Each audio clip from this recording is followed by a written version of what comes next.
Hi friends, कैसे हैं आप सब। एक बार फिर से आपका स्वागत है आपके अपने यूट्यूब चैनल हक आपका। तो फ्रेंड्स, जैसे कि आप सब जानते हैं, हम अपनी सीटेट की जीएस कर रहे हैं। अगर आप फर्स्ट टाइम चैनल पर आए हैं तो चैनल सब्सक्राइब जरूर करना। आई होप आपने चैनल सब्सक्राइब कर लिया होगा। तो शुरू करते हैं अपनी आज की क्लास। और आपको पता ही है, हम अपना आधुनिक भारतीय इतिहास कर रहे थे। तो शुरू करते हैं अपनी आज की क्लास। और आज की क्लास का फर्स्ट क्वेश्चन क्या है हमारा। फर्स्ट क्वेश्चन है हमारा, पांडिचेरी वर्तमान में पुडुचेरी के संदर्भ में निम्नलिखित कथनों पर विचार कीजिए। पांडिचेरी पर कब्जा करने वाली पहली यूरोपीय शक्ति पुर्तगाली थे। पांडिचेरी पर कब्जा करने वाली दूसरी यूरोपीय शक्ति फ्रांसीसी थी। अंग्रेजों ने कभी पांडिचेरी पर कब्जा नहीं किया। उपयुक्त में से कौन सा कथन आपका सही है। तो यहाँ पर आपका जो करेक्ट आंसर होगा वो है आपका ऑप्शन ए, यानी कि आपका पहला कथन सही है। पांडिचेरी पर कब्जा करने वाली पहली यूरोपीय शक्ति पुर्तगाली थे। पांडिचेरी में सर्वप्रथम पुर्तगालियों ने अपना उपनिवेश स्थापित किया था। पांडिचेरी में इसके बाद डेनिस, यूरोपियों के बाद आपके डेनिस और आपके डच, डेनिस और डचों ने अपनी व्यापारिक कोठियां स्थापित की। जिसके बाद आपके 1673 में फ्रांसीसियों ने यहाँ अपनी बस्ती स्थापित की। कब की? आपके 1673 में फ्रांसीसियों ने यहाँ अपनी बस्ती स्थापित की। अंग्रेजों ने भी पांडिचेरी पर 1793 में कब्जा किया था। अंग्रेजों ने कब किया था पांडिचेरी पर कब्जा? आपके 1793 में किया था। फिर आपके 1814 में पेरिस की संधि के तहत इसे फ्रांस को सौंप दिया गया। तो इसलिए आपका करेक्ट आंसर हो जाएगा ऑप्शन ए। पांडिचेरी पर कब्जा करने वाली पहली यूरोपीय शक्ति पुर्तगाली थे। नेक्स्ट क्वेश्चन पाएंगे। नेक्स्ट क्वेश्चन क्या है हमारा, निम्नलिखित में से कौन सा कलकत्ता का संस्थापक था। तो कोलकाता का संस्थापक कौन था आपका? किसने आप कोलकाता की स्थापना की थी? चार्ल्स आयर, जोब चोर्नो, गैरोल्ड अंगियार, विलियम नोरिस। तो आपका जो जोब चोर्नोक है, इसने की थी आपकी स्थापना कलकत्ता की। कासिम बाजार की फैक्ट्री के प्रमुख जोब चोर्नोक ने अंग्रेज के व्यापार केंद्र के लिए हुगली के स्थान पर सुल्तानुती अथवा आपके सुतोंती, कलकत्ता का स्थल है, उसको चुना। उसे ही कलकत्ता का संस्थापक माना जाता है। हालांकि मैं तो आपके किसने की थी? जॉब चोर्नोक ने। तो करेक्ट आंसर क्या हो जाएगा यहाँ पर? आपका ऑप्शन बी हो जाएगा। नेक्स्ट क्वेश्चन पाएंगे। नेक्स्ट क्वेश्चन क्या है हमारा, निम्न में से किस स्थान पर भारत में प्रथम नगर निगम स्थापित किया गया था। तो किस स्थान पर प्रथम नगर निगम स्थापित किया गया था? आपके कलकत्ता, बॉम्बे, मद्रास या दिल्ली।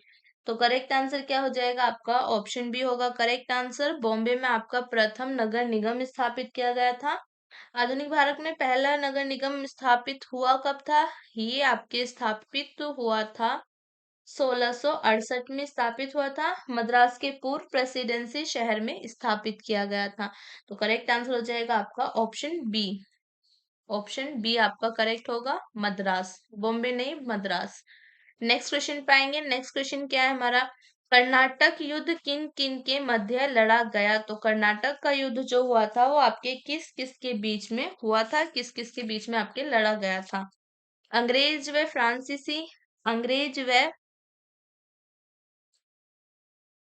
डच, अंग्रेज व मराठे, हैदर अली व मराठे। तो करेक्ट आंसर हो जाएगा आपका ऑप्शन ए, अंग्रेज और फ्रांसीसियों के बीच लड़ा गया था कर्नाटक का युद्ध। कर्नाटक का युद्ध आपके हुआ कब था? तो कर्नाटक का युद्ध हुआ था, प्रथम युद्ध आपके हुआ था 1746 से आपके 48 के बीच। ऑस्ट्रिया के उत्तराधिकारी युद्ध जो 1740 में आरंभ हुआ था, उसका विस्तार था ये। गृह सरकारों की आज्ञा के विरुद्ध ही दोनों दलों अंग्रेज और फ्रांसीसी में 1746 में युद्ध आरंभ हो गया। अंग्रेज कैप्टन बर्नेट के नेतृत्व में अंग्रेजी सेना कुछ फ्रांसीसी जहाजों पर अधिकार कर लेने कर लेना युद्ध का तत्कालीन कारण था। तो अंग्रेजी जो सेना थी, इसका नेतृत्व किसने किया था? अंग्रेजी सेना का नेतृत्व आपके किसने किया था? कैप्टन बर्नेट ने। कैप्टन बर्नेट ने किया था। और ये आपके जो फ्रांसीसी हैं, उनके जहाजों पर अधिकार कर लेना युद्ध का तत्कालिक कारण था। तो फ्रांसीसी और अंग्रेजों के बीच हुआ था आपके कर्नाटक का प्रथम युद्ध। कब हुआ था? 1746 से 48 के बीच हुआ था। नेक्स्ट क्वेश्चन पाएंगे। नेक्स्ट क्वेश्चन क्या है हमारा, सूची 1 को सूची 2 के साथ सुमेलित कीजिए और सूचियों के नीचे दिए गए कूट का उपयोग कर सही उत्तर का चयन कीजिए। तो सूची 1 में आपके युद्ध दे रखे हैं, दूसरी सूची में दे रखा है आपका संधियां। तो प्रथम कर्नाटक युद्ध आपका एक्सला चैपल की संधि से अंत हुआ था। तृतीय कर्नाटक युद्ध आपकी पेरिस की संधि से अंत हुआ था इसका।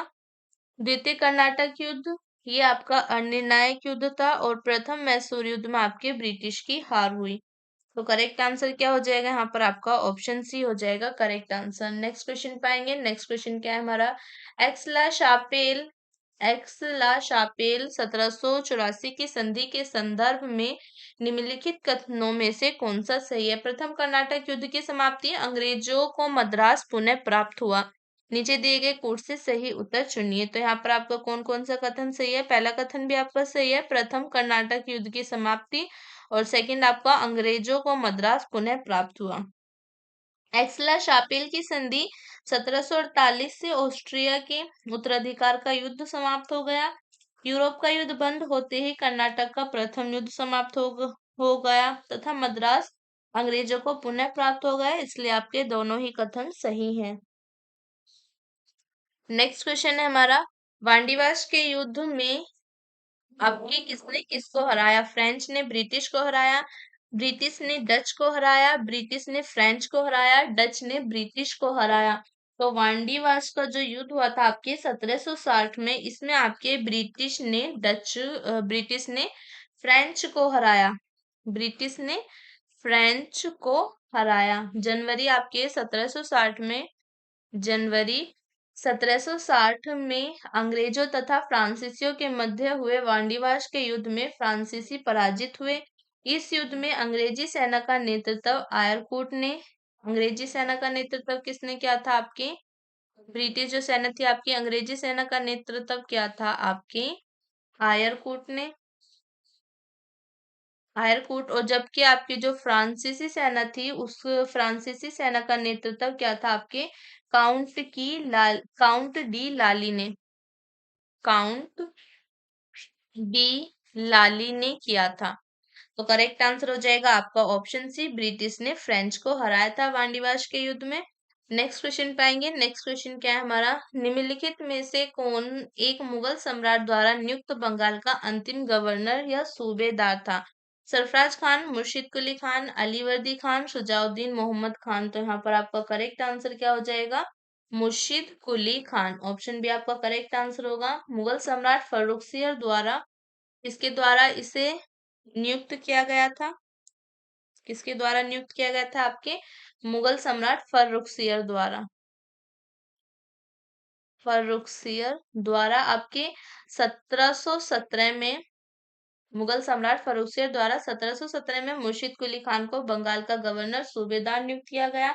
मुर्शिद कुली खान की मृत्यु के पश्चात उसका दामाद शुजाउद्दीन बंगाल का सूबेदार बना, जिसे तत्कालीन मुगल सम्राट मोहम्मद शाह द्वारा मान्यता प्रदान की गई।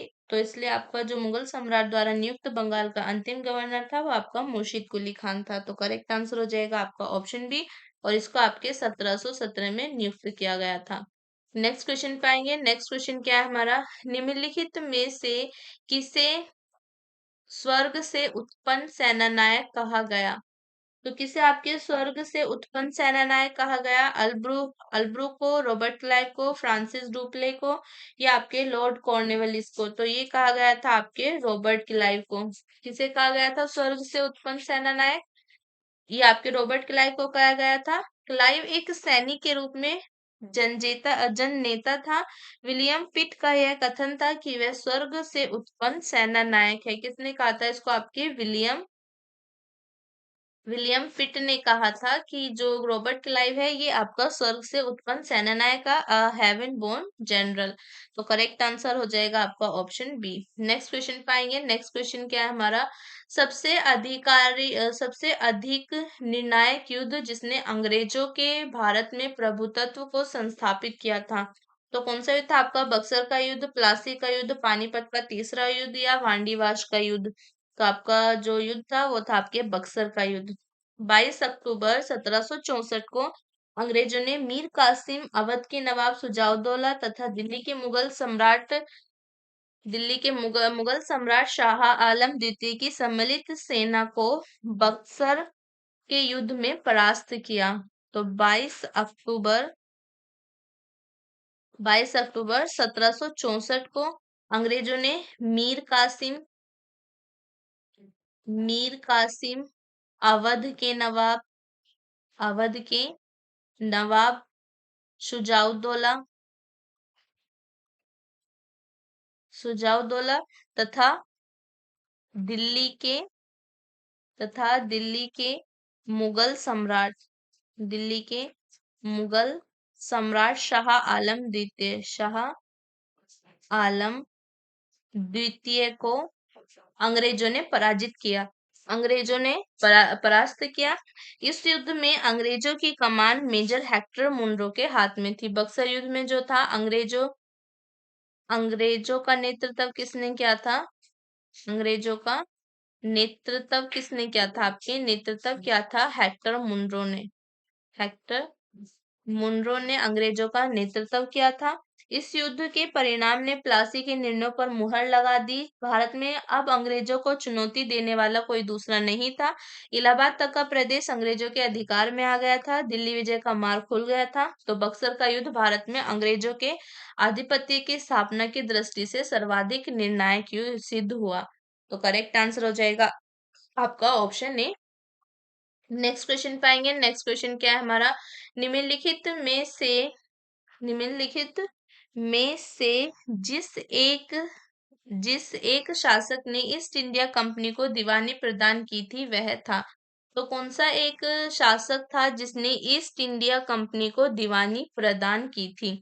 फर्रुखसियर, शाह आलम द्वितीय, शाह आलम प्रथम, शाह आलम द्वितीय या आपके सुजाउद्दौला? तो शाह आलम द्वितीय ने ईस्ट इंडिया कंपनी को दीवानी प्रदान की थी। बक्सर के युद्ध में अंग्रेजों की विजय के पश्चात 12 अगस्त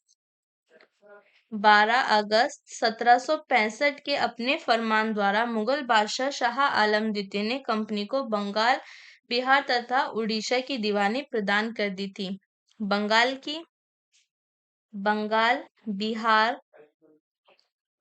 बिहार तथा उड़ीसा। ओके, बंगाल, बिहार तथा उड़ीसा की दीवानी प्रदान कर दी थी। इस समय Robert Clive east India company का बंगाल का गवर्नर था। उस समय जो था आपके रॉबर्ट क्लाइव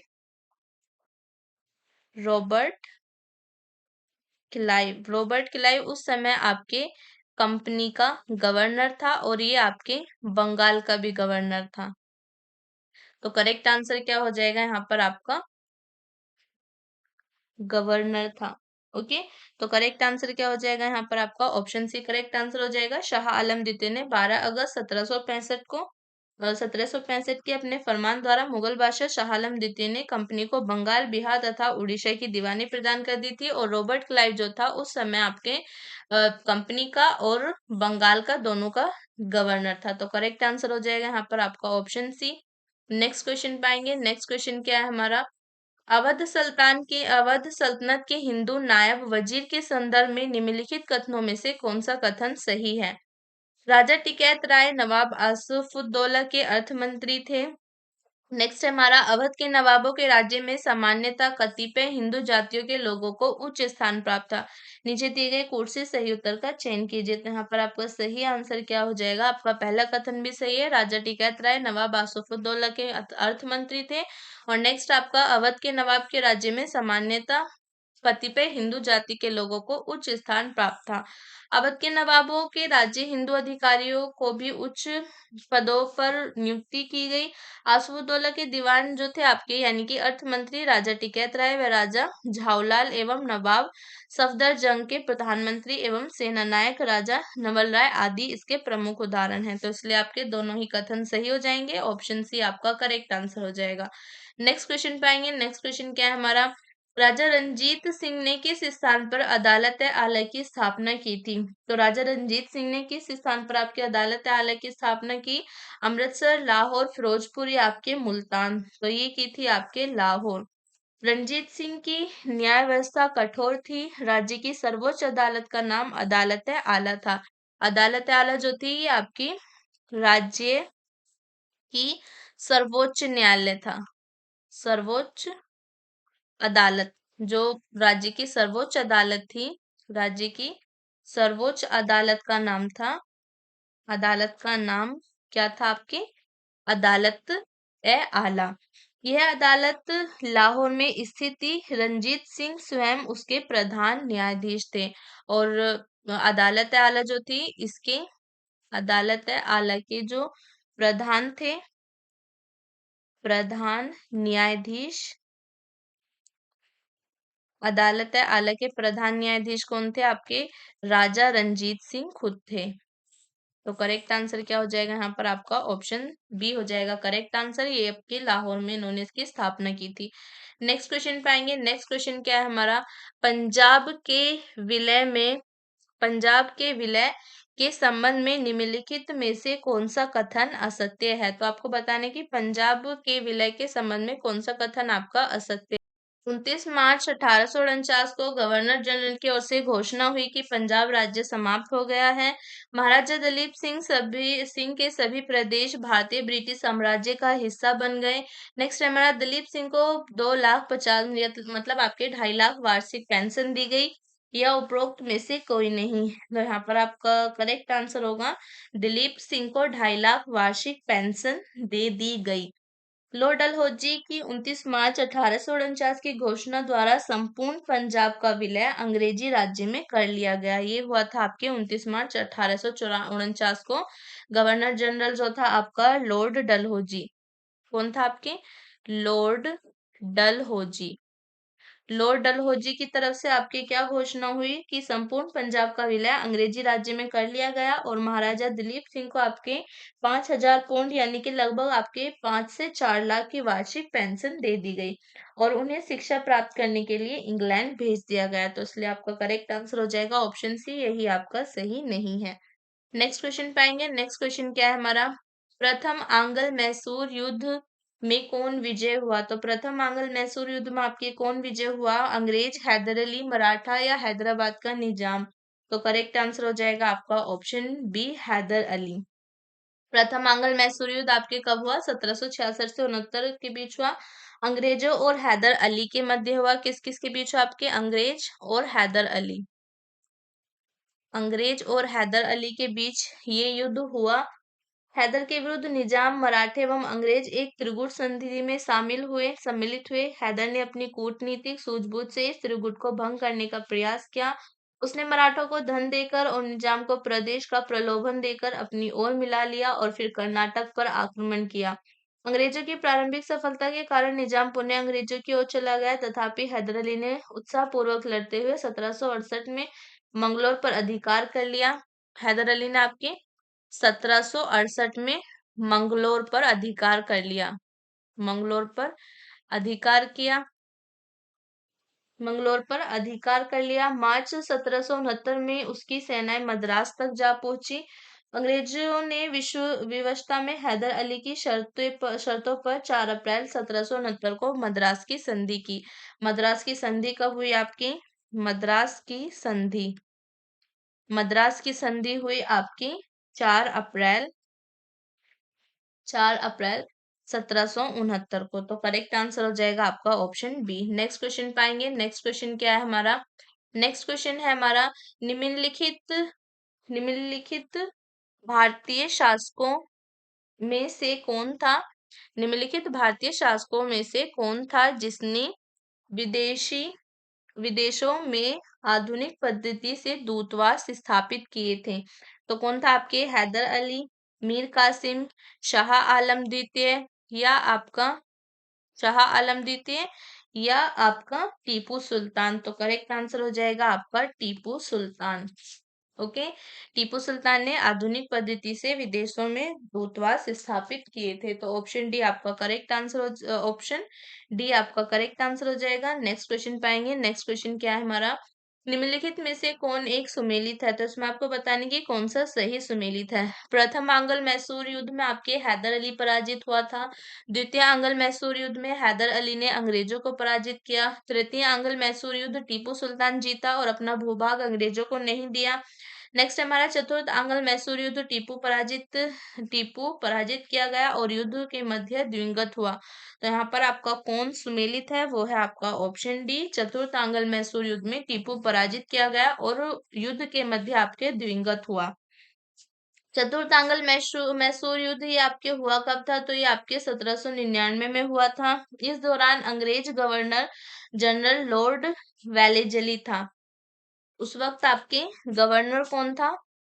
गवर्नर जनरल कौन था? गवर्नर जनरल था आपके लॉर्ड वेलेजली। Lord Wellesley. 4 मई 1799 को अंग्रेज सेना ने श्रीरंगपट्टम का दुर्ग जीता और टीपू ने लड़ते लड़ते वीरगति पाई। तो इसलिए आपका ऑप्शन डी सही सम्मिलित है, बाकी आपके तीनों गलत हैं। नेक्स्ट क्वेश्चन पाएंगे। नेक्स्ट क्वेश्चन क्या आता है हमारा? नेक्स्ट क्वेश्चन है निम्नलिखित घटनाओं पर विचार कीजिए और उनको कालक्रम अनुसार व्यवस्थित कीजिए। मुद्की का युद्ध है, शकरखेड़ा का युद्ध है, पोर्टो नोवो का युद्ध है और आपके बेदारा का युद्ध है। तो यहाँ पर इनको इनके कालक्रम अनुसार आपको इनको लगाना है। तो पहले कौन सा युद्ध हुआ आपके? पहले हुआ आपका शकरखेड़ा का युद्ध हुआ, शंकरखेड़ा का। फिर उसके बाद हुआ आपका बोदारा का युद्ध, उस बेदारा का युद्ध। फिर उसके बाद हुआ आपका कौन सा युद्ध हुआ? उसके बाद पोर्टो नोवो का युद्ध हुआ, पोर्टो नोवो का। और उसके बाद आपके मुदगी का युद्ध हुआ। शंकरखेड़ा का युद्ध कब हुआ था आपके? शंकरखेड़ा का युद्ध हुआ 1724 में। नेक्स्ट आपका बेदारा का युद्ध कब हुआ? बेदारा का युद्ध हुआ था आपके बेदारा का 1759 में। नेक्स्ट आपका पोर्टो नोवो का युद्ध कब हुआ? आपके 1781 में। और मुदकी का युद्ध कब हुआ? मुदकी का युद्ध हुआ था आपके 1845 में। तो करेक्ट आंसर हो जाएगा आपका ऑप्शन ए। नेक्स्ट क्वेश्चन पाएंगे। नेक्स्ट क्वेश्चन क्या है हमारा? सूची 1 को सूची 2 से सुमेलित कीजिए और सूचियों के नीचे दिए गए कूट से सही उत्तर चुनिए। तो इलाहाबाद की संधि कब हुई थी आपकी? इलाहाबाद की संधि हुई थी आपकी 1765 में। 16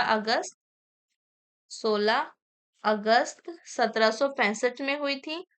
नेक्स्ट है आपका मंगलोर की संधि। मंगलोर की संधि कब हुई थी आपके? 1780 से 84 के बीच हुई थी। मंगलोर की संधि कब हुई थी आपके?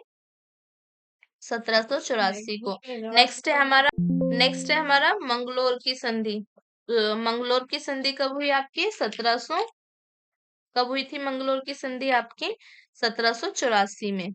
नेक्स्ट है हमारा सालाबाई की संधि। तो सालाबाई की संधि कब हुई थी आपकी? सालाबाई की संधि हुई थी आपकी मंगलोर की संधि हुई आपकी 1784 में। और सालाबाई की संधि हुई 1782 में। मद्रास की संधि हुई आपकी 1769 में। तो करेक्ट आंसर क्या हो जाएगा आपका? ऑप्शन सी हो जाएगा करेक्ट आंसर। नेक्स्ट क्वेश्चन पाएंगे। नेक्स्ट करेक्ट आंसर यहाँ पर आपका ऑप्शन सी हो गया। नेक्स्ट क्वेश्चन पाएंगे। नेक्स्ट क्वेश्चन क्या है हमारा? अंग्रेजों के विरुद्ध बनारस विद्रोह का नेतृत्व किसने किया? तो अंग्रेजों के विरुद्ध जो आपका बनारस विद्रोह हुआ था उसका नेतृत्व किसने किया? आपके शुजाउद्दौला ने, आसिफउद्दौला ने, राजा चेत सिंह ने या आपके राजा महीप नारायण सिंह ने? तो करेक्ट आंसर क्या हो जाएगा आपका? ये क्या था? राजा चेत सिंह ने। बनारस का विद्रोह राजा चेत सिंह द्वारा आपके 1781 में किया गया था। इस विद्रोह में तत्कालीन गवर्नर जनरल वॉरेन हेस्टिंग ने अपने सैनिकों के साथ भागकर चुनार के किले में शरण ली थी। और उस वक्त आपका गवर्नर कौन था? बनारस विद्रोह के वक्त आपका गवर्नर कौन था? गवर्नर था आपका Robert Warren Hasting. Warren Hasting. Okay, तो करेक्ट आंसर हो जाएगा आपका ऑप्शन सी। नेक्स्ट क्वेश्चन पाएंगे। नेक्स्ट क्वेश्चन क्या है हमारा? कलकत्ता में एशियाटिक सोसाइटी की स्थापना कलकत्ता में एशियाटिक सोसाइटी की स्थापना के समय बंगाल का गवर्नर जनरल कौन था? लॉर्ड कॉर्नवालिस, और आपका लॉर्ड वॉरेन हेस्टिंग। तो कलकत्ता में एशियाटिक सोसाइटी की स्थापना के समय बंगाल का गवर्नर कौन था? आपके कॉर्नवालिस, वॉरेन हेस्टिंग, वेलेजली या लॉर्ड बेंटिक? तो करेक्ट आंसर हो जाएगा आपका वॉरेन हेस्टिंग्स। 15 जनवरी 1784 को कलकत्ता में एशियाटिक सोसाइटी की स्थापना हुई थी, एशियाटिक सोसाइटी की। और उस समय बंगाल का गवर्नर जनरल कौन था? आपके लॉर्ड वॉरेन हेस्टिंग था। इसका काल आपके जो कार्यकाल था 1774 से आपके 1785 तक था। तो करेक्ट आंसर क्या हो जाएगा आपका? ऑप्शन बी हो जाएगा करेक्ट आंसर। नेक्स्ट क्वेश्चन पाएंगे। नेक्स्ट क्वेश्चन क्या है हमारा? सुरक्षा प्रकोष्ठ नीति की नीति संबंधित है। तो सुरक्षा प्रकोष्ठ की नीति किससे संबंधित है? वॉरेन हेस्टिंग से, लॉर्ड डलहौजी से, हेनरी लॉरेंस से या आपके लॉर्ड हेस्टिंग से? तो करेक्ट आंसर क्या हो जाएगा यहाँ पर आपका? सुरक्षा प्रकोष्ठ की नीति संबंधित आपके वॉरेन हेस्टिंग से। सुरक्षा प्रकोष्ठ या घेरे की नीति या आपकी घेरे की नीति, ये आपके किससे संबंधित है? वॉरेन हेस्टिंग तथा आपके वेलेजली संबंधित है। और आपके वेलेजली उस के समय कंपनी ने अपने राज्य के चारों ओर मध्यवर्ती राज्य बफर स्टेट बनाने का प्रयत्न किया। वेलेजली के आने से कंपनी के भारतीय रियासतों के साथ संबंधों में परिवर्तन आया। वेलेजली का उद्देश्य भारतीय रियासतों को अपनी रक्षा कंपनी पर निर्भर करने पर बाध्य करना था। उसने भारतीय रियासतों को अंग्रेजी राजनीतिक शक्ति और सैनिक सुरक्षा के घेरे में लाने का प्रयास किया। तो करेक्ट आंसर हो जाएगा आपका ऑप्शन है वॉरेन हेस्टिंग और वेलेजली सुरक्षा प्रकोष्ठ नीति से संबंधित है। नेक्स्ट क्वेश्चन पाएंगे। नेक्स्ट क्वेश्चन क्या है हमारा? निम्नलिखित में से किस पर ब्रिटिश संसद में महाभियोग का मुकदमा चलाया गया था? तो कौन था जिस पर आपके ब्रिटिश संसद में महाभियोग का मुकदमा चलाया गया था? Sir John Shore, Lord Clive, Warren Hasting या आपका जनरल डायर? तो वो था आपके वॉरेन हेस्टिंग। वॉरेन हेस्टिंग के अन्यायपूर्ण तथा निरंकुश कार्यों के कारण उस पर महाभियोग का मुकदमा चलाया गया है, जो आपकी 1788 से 1795 तक चलता रहा। किंतु ब्रिटिश संसद ने उसकी सेवाओं को देखते हुए उसे सभी दोषों से मुक्त कर दिया था। तो करेक्ट आंसर हो जाएगा ऑप्शन सी। नेक्स्ट क्वेश्चन पाएंगे। नेक्स्ट क्वेश्चन क्या है हमारा? भारत में न्यायिक संगठन की स्थापना किसने की? तो भारत में न्यायिक संगठन की स्थापना की आपके लॉर्ड मेयो, कॉर्नवालिस, एटली या कर्जन? तो ये की आपके लॉर्ड कॉर्नवालिस ने। दीवानी और फौजदारी न्यायालय के श्रेणीबद्ध संगठन के जरिए न्याय प्रदान करने की एक नई व्यवस्था की नींव अंग्रेजों ने रखी। इस व्यवस्था को वॉरेन हेस्टिंग ने आरंभ किया, मगर कॉर्नवालिस ने इसे सुदृढ़ बनाया। 1793 की कॉर्नवालिस संहिता शक्तियों के पृथक्करण के सिद्धांत पर आधारित थी, जिसके तहत कर और न्याय प्रशासन को पृथक कर दिया गया। तो करेक्ट आंसर हो जाएगा आपका ऑप्शन बी। नेक्स्ट क्वेश्चन पाएंगे। नेक्स्ट क्वेश्चन क्या है हमारा? भारतीय लोक सेवा का प्रवर्तन किया गया। तो भारतीय लोक सेवा का प्रवर्तन किसके द्वारा कब हुआ? आपके बेंटिक के शासन काल में हुआ, कार्नवालिस के शासनकाल में, कर्जन के शासनकाल में या आपके डलहौजी के शासनकाल में? तो भारतीय लोक सेवा का प्रवर्तन किया गया आपके कार्नवालिस के शासनकाल में। भारत की प्रसंविधाबद्ध सिविल सेवा या लोक सेवा का सृजन कार्नवालिस द्वारा किया गया। बंगाल का गवर्नर जनरल बनने के बाद कार्नवालिस ने प्रशासन को पुनर्गठित किया। उसने राजस्व बोर्डों को भंग कर इसके संबंध में नए नियम बनाए तथा कंपनी के अधिकारियों के व्यक्तिगत व्यापार के संबंध में भी नए नियम बनाए। उसने कार्नवालिस कोड के माध्यम से दीवानी तथा न्यायिक क्षेत्रों में स्पष्ट विभाजन किया, जिसने आगे चलकर भारतीय सिविल सेवा का रूप लिया। तो करेक्ट आंसर हो जाएगा ऑप्शन बी। नेक्स्ट क्वेश्चन पाएंगे। नेक्स्ट क्वेश्चन क्या है हमारा? निम्नलिखित बंगाल के गवर्नर जनरलों में से कौन एक तृतीय आंग्ल मैसूर युद्ध से संबंध है? तो तृतीय आंग्ल मैसूर युद्ध से कौन संबंधित था? Warren Hasting, Lord Cornwallis, sir John Shore या आपका लॉर्ड विलियम कैवेंडिश बेंटिक? तो करेक्ट आंसर क्या हो जाएगा यहाँ पर आपका? Lord Cornwallis. तो कौन संबंधित था आपके तृतीय आंग्ल मैसूर युद्ध से? कौन संबंधित था आपके? Lord Cornwallis. तृतीय आंग्ल मैसूर युद्ध तो जो था ये आपके कब हुआ था? 1790 से 1792 के बीच हुआ। लॉर्ड कॉर्नवालिस से संबंध है। इस युद्ध में कॉर्नवालिस ने स्वयं सेना की बागडोर संभाली थी। इस युद्ध में टीपू ने श्रीरंगपट्टनम की संधि कर ली थी। इस युद्ध में आपकी हुई थी श्रीरंगपट्टनम की संधि। श्रीरंगपट्टनम की संधि हुई कब हुई आपकी? आपकी हुई थी ये 1792 में। जिसके अनुसार टीपू को अपने राज्य का लगभग आधा भाग अंग्रेजों और उनके साथियों निजाम और मराठों को देना पड़ा। तो करेक्ट आंसर हो जाएगा ऑप्शन बी। नेक्स्ट क्वेश्चन पाएंगे। नेक्स्ट क्वेश्चन क्या है हमारा, सहायक संधि को किसके काल में क्रियान्वित किया गया? तो सहायक संधि को किसके काल में क्रियान्वित किया गया? आपके Lord Cornwallis, Lord Wellesley, Sir John Shore, Lord Auckland. तो करेक्ट आंसर क्या हो जाएगा यहाँ पर आपका? लॉर्ड वेलिजली। वेलेजली ने सहायक संधि का आविष्कार नहीं किया। इस प्रणाली का अस्तित्व पहले से ही था। डुप्ले प्रथम यूरोपीय था जिसने अपनी सेना किराए पर भारतीय राजाओं को दी थी। क्लाइव के काल से यह प्रणाली लगभग सभी गवर्नर जनरलों ने अपनाई थी। वेलेजली की विशेषता केवल यह थी कि उसने इसका विकास कर अपने संपर्क में आने वाले सभी देशी राजाओं के संबंध में इसका प्रयोग किया। इस प्रकार भारतीय राजाओं पर अंग्रेजों का प्रभुत्व प्रभुत्व स्थापित करने के लिए प्रशासन में सहायक संधि प्रणाली का क्रियान्वयन वेलिजली के काल में किया गया। तो करेक्ट आंसर क्या हो जाएगा यहाँ पर? आपका ऑप्शन भी हो जाएगा करेक्ट आंसर। नेक्स्ट क्वेश्चन पाएंगे। नेक्स्ट क्वेश्चन क्या है हमारा, 1802 में बसीन की संधि पर हस्ताक्षर किसके मध्य हुए? अंग्रेज तथा बाजीराव द्वितीय, फ्रांसीसी तथा बाजीराव प्रथम, डच तथा बाजीराव द्वितीय। तो बसीन की संधि पर हस्ताक्षर किसके मध्य हुए थे आपके? ये हुए थे अंग्रेज तथा बाजीराव द्वितीय के मध्य। पेशवा बाजीराव द्वितीय ने आपके 31 दिसंबर 1802 को अंग्रेजों से बसीन की संधि की। संधि के अनुसार पेशवा बाजीराव द्वितीय ने अंग्रेजों की संरक्षता स्वीकार कर ली। यह संधि मराठों द्वारा अंग्रेजों के साथ की गई प्रथम सहायक संधि थी। ये आपकी प्रथम सहायक संधि थी। किसकी? आपकी मराठों की। मराठों की प्रथम सहायक संधि थी अंग्रेजों के साथ। तो करेक्ट आंसर हो जाएगा ऑप्शन बी। नेक्स्ट क्वेश्चन पाएंगे। नेक्स्ट क्वेश्चन क्या है हमारा, निम्नलिखित युग्मों में से कौन सा सही सुमेलित नहीं है? तो इसमें आपको बताने की इसमें से कौन सा आपका सही सुमेलित नहीं है। बक्सर का युद्ध आपके 1764 में हुआ।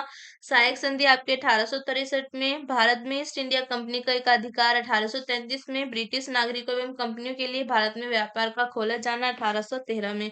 तो इसमें आपको बताने की कौन इसमें से आपका सही सुमेलित नहीं है। तो इसमें जो आपका सही सुमेलित नहीं है वो है आपका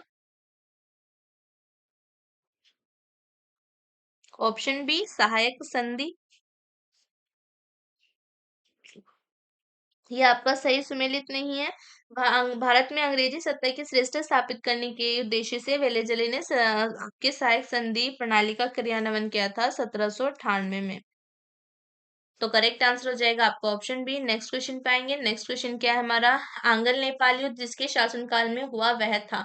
तो आंग्ल नेपाल युद्ध किसके शासनकाल में हुआ था? Lord Cornwallis, Lord Hasting, Lord Wellesley या आपके वॉरेन हेस्टिंग। तो किसके शासनकाल में हुआ था आपके आंग्ल नेपाल का युद्ध? ये हुआ था आपके लॉर्ड हेस्टिंग के काल में। आंग्ल नेपाल का युद्ध आपके 1814, आंग्ल नेपाल का युद्ध आपके 1814 से 16 ईस्वी 1814 से 1816 ईस्वी के बीच हुआ। लॉर्ड हेस्टिंग के गवर्नर जनरल काल में हुआ, जो सुगोली की संधि से समाप्त हुआ। ये आपके सुगोली सुगोली की संधि से समाप्त हुआ। ओके। और सुगोली की संधि कब हुई आपकी? सुगोली की संधि समाप्त हुआ, सुगोली की संधि हुई आपके 2 दिसंबर 1815 को, जिसका अनुमोदन आपके 4 मार्च 1816 में किया गया था। तो करेक्ट आंसर क्या हो जाएगा आपका? ऑप्शन भी हो जाएगा करेक्ट आंसर, लॉर्ड हेस्टिंग। तो यहाँ पर हमारी आज की क्लास खत्म होती है। आई होप आपको क्लास अच्छी लगी होगी। तो लाइक करना, शेयर करना और कमेंट कर जरूर बताना कैसी थी आज की क्लास। तो मिलते हैं नेक्स्ट क्लास में अपने आधुनिक भारतीय इतिहास के साथ। तब तक के लिए बाय बाय।